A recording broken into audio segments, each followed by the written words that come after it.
పంచాయతీ ఎన్నికల నేపథ్యంలో కాంగ్రెస్కి ఎంతవరకు హవా పెరిగింది, డిగ్రేడ్ అయ్యిందా, లేదంటే బీఆర్ఎస్ఏ పుంజుకుంటుందా, ఈ రెండూ కాకుండా బీజేపీ మరలా పుంజుకునే అవకాశం ఉందా అనేది మనకి 14 తర్వాత తేలే అవకాశం ఉంది.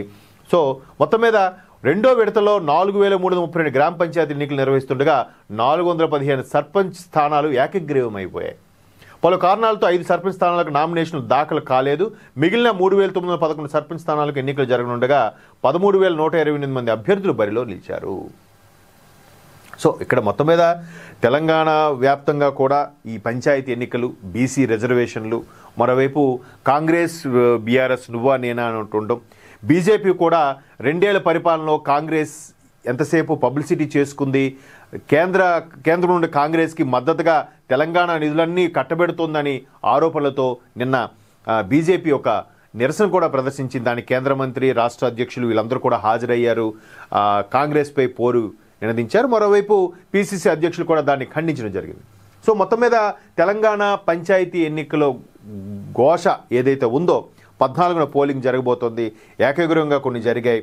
ముఖ్యంగా ప్రధాన పార్టీలైన బీఆర్ఎస్కి కాంగ్రెస్కే మధ్య నువ్వా నేనా అన్నట్టుగా కూడా కనిపిస్తోంది. కానీ ఈ రెండు కొట్లాడుకోవడం వల్ల బీజేపీ మధ్యలో బాగా పుంజుకునే అవకాశం ఉందని కూడా లేకపోలేదు. గతంలో బై ఎలక్షన్ జరిగిన దుబ్బాక లాంటి నియోజకవర్గాల్లో బై ఎలక్షన్ జరిగిన బీజేపీ ఏ విధంగా అయితే బీఆర్ఎస్ హయాంలో బీజేపీ గెలుచుకుందో, అలాగే కామారెడ్డికి సంబంధించి